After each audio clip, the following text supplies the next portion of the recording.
There is such a thing as perfection, and because we are human, we're all technically imperfect, so how can we ever achieve perfection?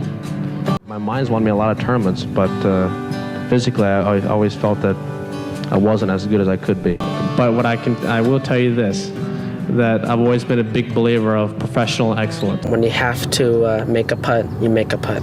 You have to hit this shot, you hit the shot. It is actually interesting because usually I hit my 3-wood pretty low off the deck, and now it's actually going a lot higher.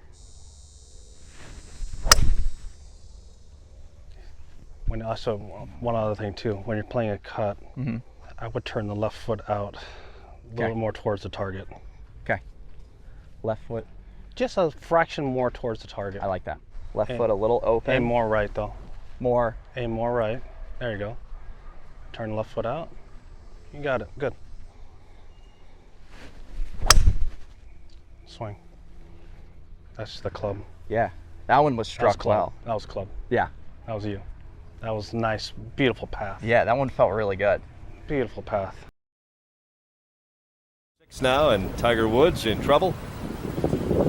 Pretty much straightaway par 4, just under 420 yards. Now let's see. Bending over much more than he would like to.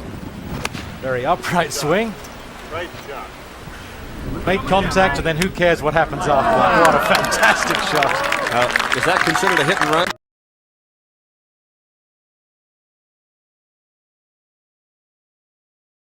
I like a 5-wood that has options because I use it a lot for not only, I don't use a 2-iron that often anymore because it's changed. But I love the 5-wood out of the rough, chopping down on it.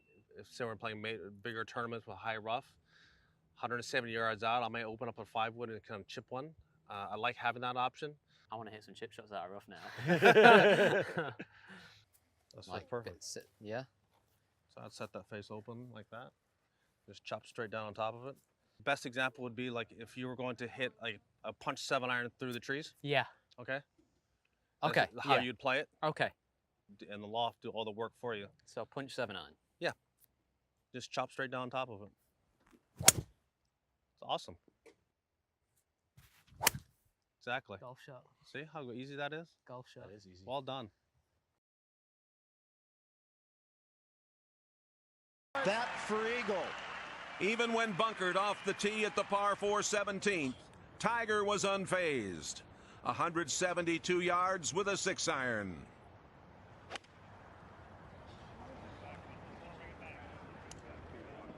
He likes it. Oh, man. Oh, what a golf shot. And so do I. Excuse me. Roger, that's tremendous.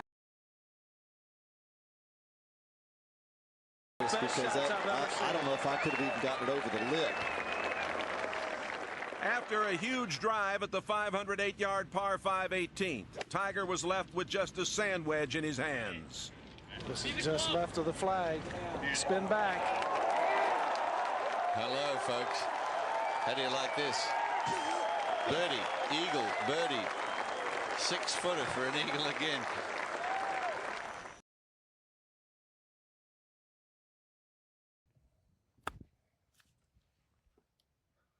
Okay, let's say if you got a lie, get a little more grain.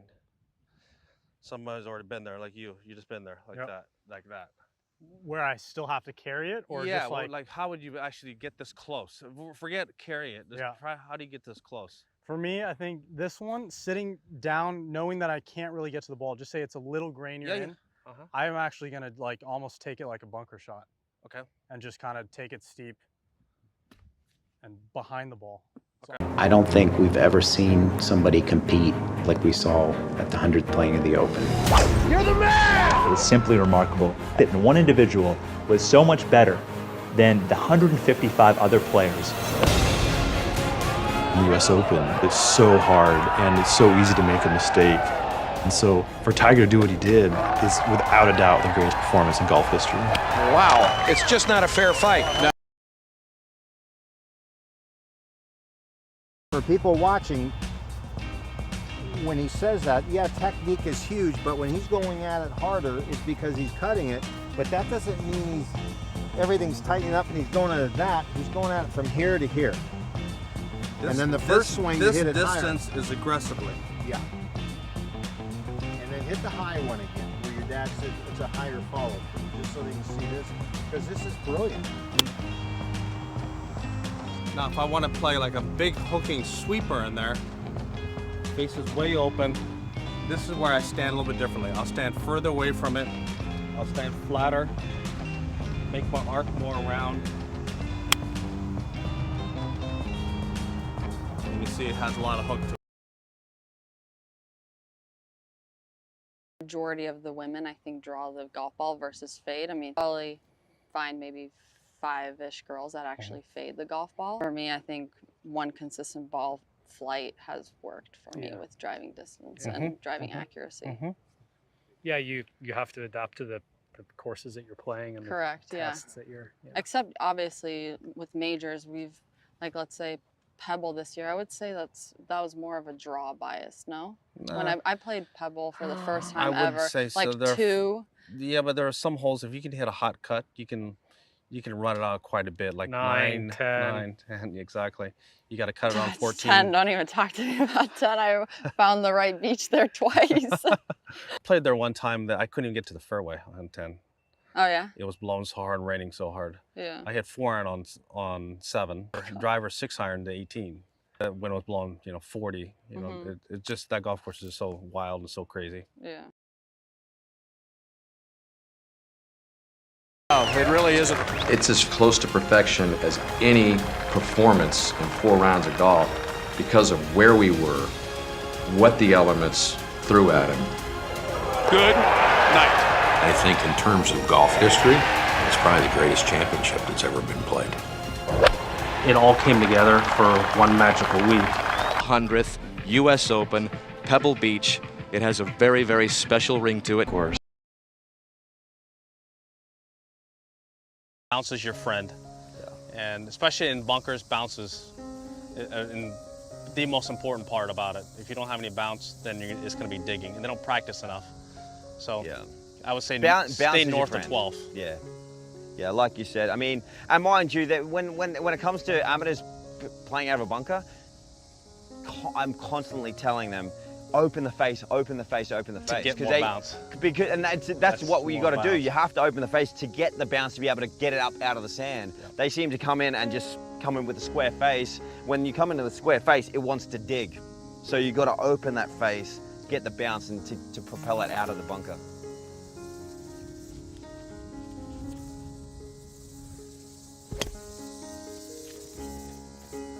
That would be my chunk and run.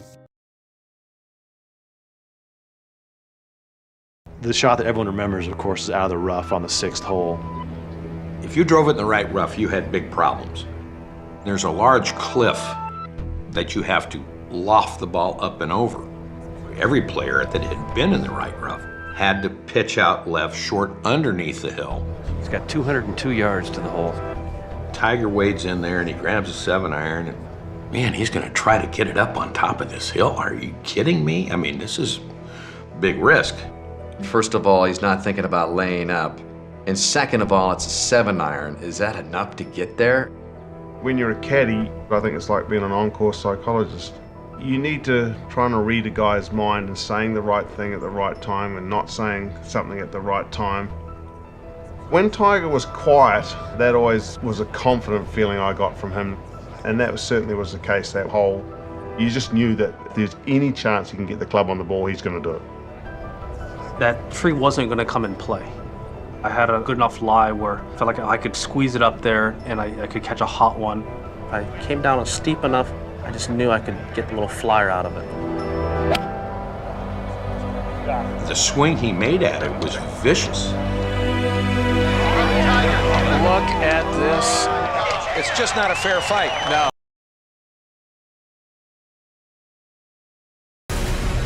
That shot on 6 wasn't as hard as people thought it was. I just open up a 7-iron and hit as hard as I can. Fortune favors the brave sometimes, and that's an example where fortune favored the brave.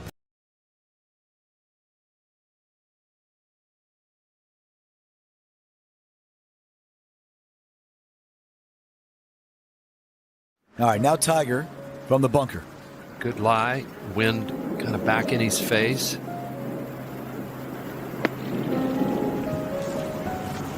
Oh, yeah. How about this?